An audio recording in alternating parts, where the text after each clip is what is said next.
Oh,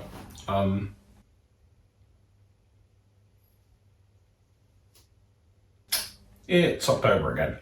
How does this keep happening? Hang on a second.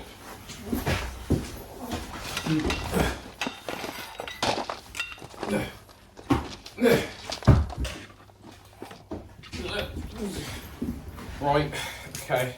October, spooky times, blah blah blah.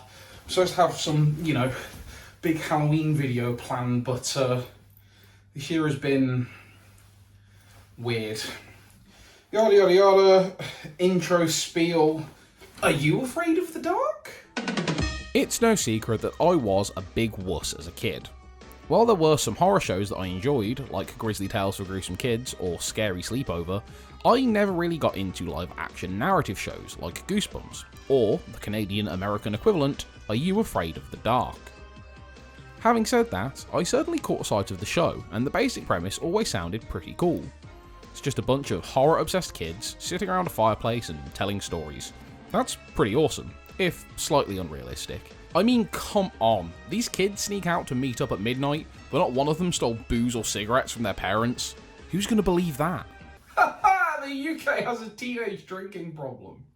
Concerning memories from my teenage years aside, there was actually one piece of Are You Afraid of the Dark media that I've always had a soft spot for, because it combines two of my favourite things: cheesy horror and even cheesier FMV. The Tale of Orpheo's Curse is a PC FMV game released back in 1994 for MS-DOS and Apple Macintosh computers, developed by Viacom New Media. It combines the framing devices of kids telling a story with some amazing FMV sequences, and some slightly less amazing live-action comic book moments when the budget runs out. Even better, it tasks the player with telling a good enough story to actually become a member of the Midnight Society, which is probably pretty amazing if you were a fan of the show as a kid. So, hang on a sec. That's better.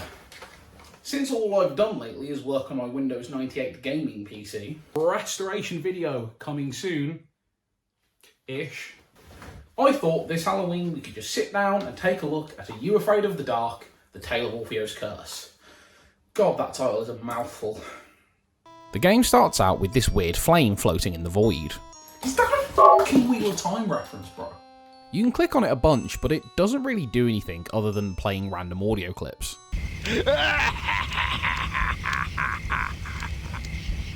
You won't escape. You can also click off to the side, or hell, just wait a few seconds and the intro starts. This is where we get our rundown of the storyline.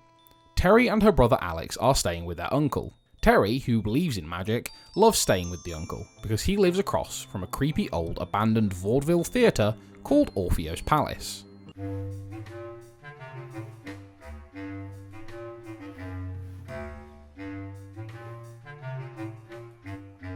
Yeah, that scans. The definitely responsible uncle is away at a meeting, so Terry convinces her brother to sneak into the place, and that goes about as well as you might have expected. I need 2 volunteers to act as my assistants in tonight's midnight performance, and you two will be just perfect. There! This should keep you out of the way. You won't get away with this, you creep.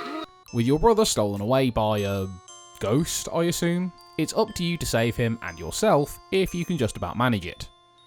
For the first part of the game, you're controlling Terry on her own, or as the game calls her, the Incredible Terry. Your first task is to escape from this room that you've been locked in. You've probably noticed at this point that the FMV in this game isn't very FM most of the time, if you get my meaning. Most of the cutscenes either have you interacting with these barely animated live-action people, like Titanic Adventure Out of Time does, or they just don't have a cutscene at all and do a live-action comic book instead. Honestly, considering this was probably made on quite a low budget, and had to work on as many 1994 PCs as possible, this isn't terrible. In terms of compromises for making an FMV game at the time, this is a pretty alright way of doing it. Back to the game, and the first major puzzle sort of sets out how the rest of the game is going to go. You just have to explore as much as possible to discover clues and artificially raise flags in the programming, then solve puzzles. If you're confused about what I mean, here's an example. You find these weird eye symbols on the back of the snake's head, but until you talk to the crystal ball on the table, you can't try poking them to open the passage out of here. A lot of puzzles fall along these lines. Although you do have an inventory screen, you never actually need to use it. If you have the item that is needed for a puzzle, then clicking on the object in-game automatically uses the item from your inventory. Again, I don't hate this way of doing things. In most adventure games, you can kind of just click every item on every other item to brute force your way through puzzles if you get stuck. For a kid's game, it sort of makes sense to just cut out the middleman entirely. The real fun in this game comes from exploring the abandoned theatre. You only have access to certain parts depending on how far through the story you get, so early on there's not too much to keep track of. You start out wandering around the lower levels, meeting up with the wax figurines in Orpheo's basement museum thing. As you leave the basement, you come across your first hazard. There you are, my dear. Shall I send my Neanderthal man after you? He's such a good hunter.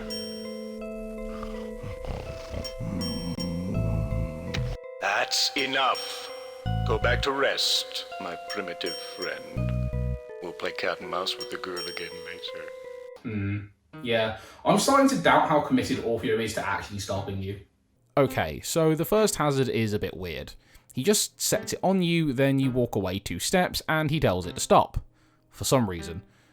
I think this is another one of those artificial programming flags I was talking about earlier. Fortunately, as things go on, you actually start to feel the fear a bit more, especially if you were playing this when you were a kid. There's a great atmosphere as you explore this rundown theatre that's straight up falling apart in most places. A lot of that is sort of helped by the kind of FMV. It lends an uncanny valley sense of eeriness to a lot of situations. It's certainly a whole bunch scarier than when the game tries to use computer-generated graphics. Terrifying. There are also a few scenes later on that would have genuinely terrified me as a kid.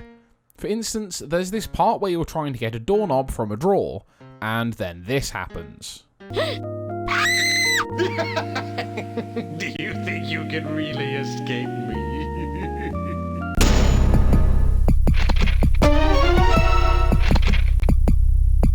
I'm a big boy now, I'm a big boy now, I'm a big boy now, I'm a big boy now, I'm a big boy now. Seriously, this would have scared 14 gallons of white-hot piss out of me when I was a kid. It's also a pretty effective way of showing the player that you can actually die in this game. Speaking of which, whenever you do die, you're treated to a proper FMV scene with the kids from the TV show. They say a few words about what's happened, occasionally give you advice, and then you're given an option menu. What do you want to do? Go back to the costume shop, the theater lobby, or the very beginning? This is another great feature for a kid's adventure game. If this had been programmed by Sierra, this choice would probably have been replaced with all of the kids telling you that you suck and kicking you back to the main menu, which is a bit off-putting if you're a kid. This way, you can choose to resume wherever you like, even without having a save file present. There's another interesting feature related to the save system too. Whenever you load the game, you're presented with another FMV sequence of the Midnight Society. Here, they give you a recap of what's happened up until this point, filling you in on all of the key details. Honestly, most modern games need this feature. I can't count the number of times I've left a game for a little while, come back and thought, what the hell was I doing here? Despite the praise I've heaped on the game so far, there are some issues with it.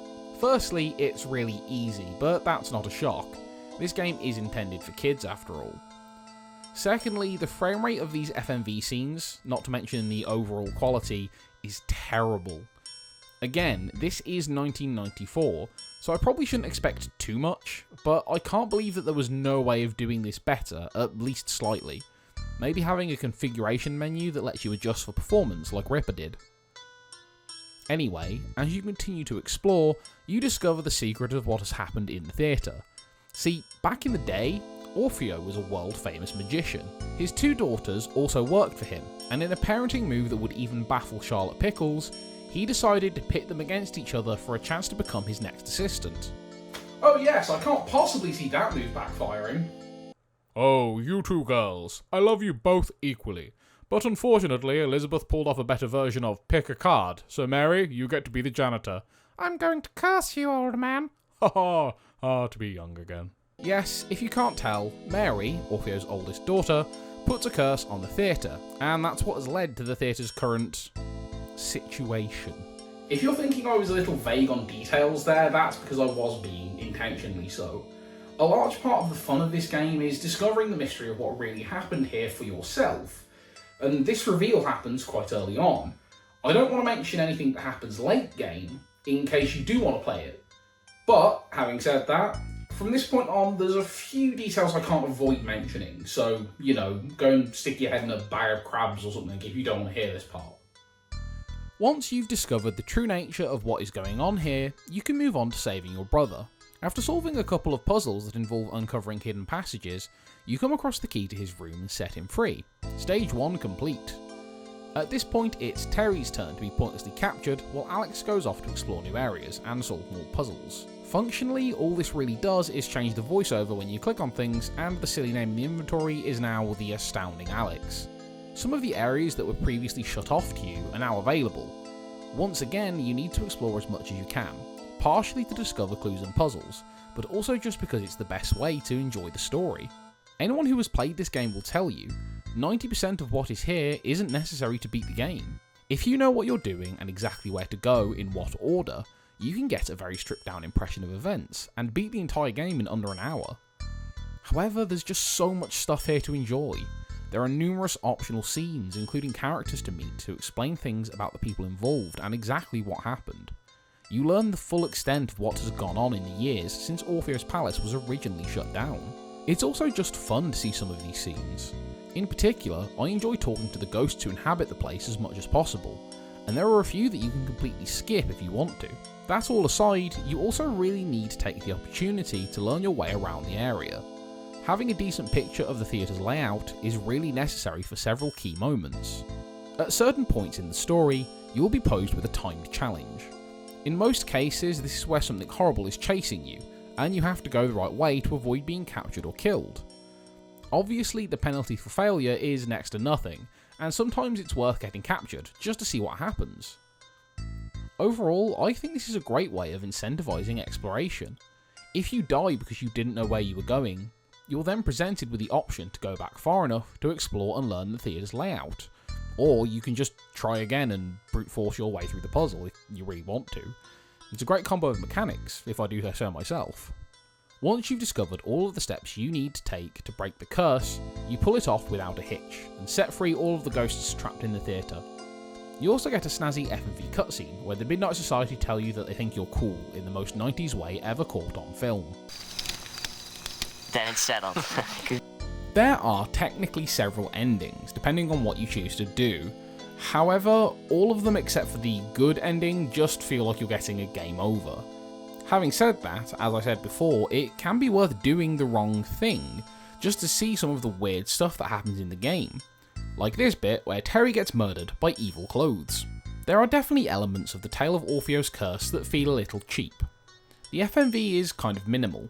The whole game is pretty short, and splitting the characters up and then locking off where they can go feels like a way to cut down how much voice acting each child needed to do.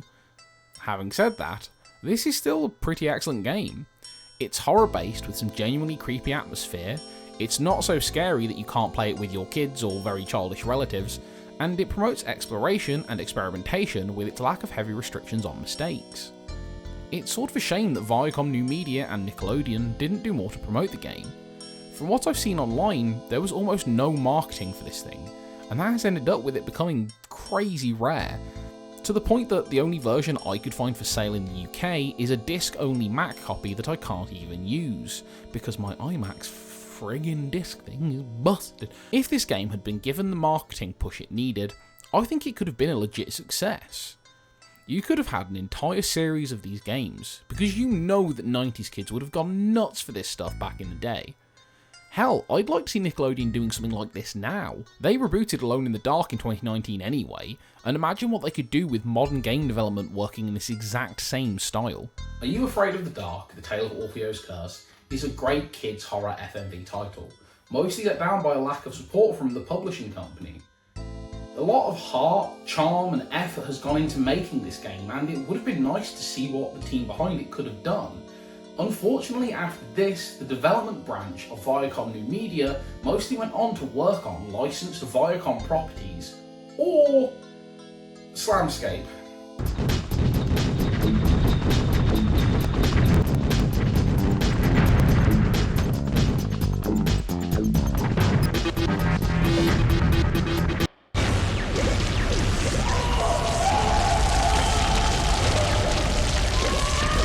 Well, that's about all of that I can take. Thank you for watching another Mupple Halloween special.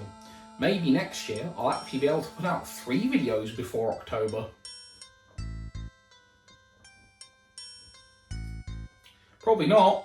Hi, thank you for watching this video. Apologies to anyone who was listening with headphones. There was lots of popping noises. They weren't there during recording, but the audio was just super weird on this video. For some reason, it acted real strange, and that I don't seem to be able to fix it. So, you know, sorry. Please come back soon. Bye. Oh yeah, subscribe. Oh, whatever.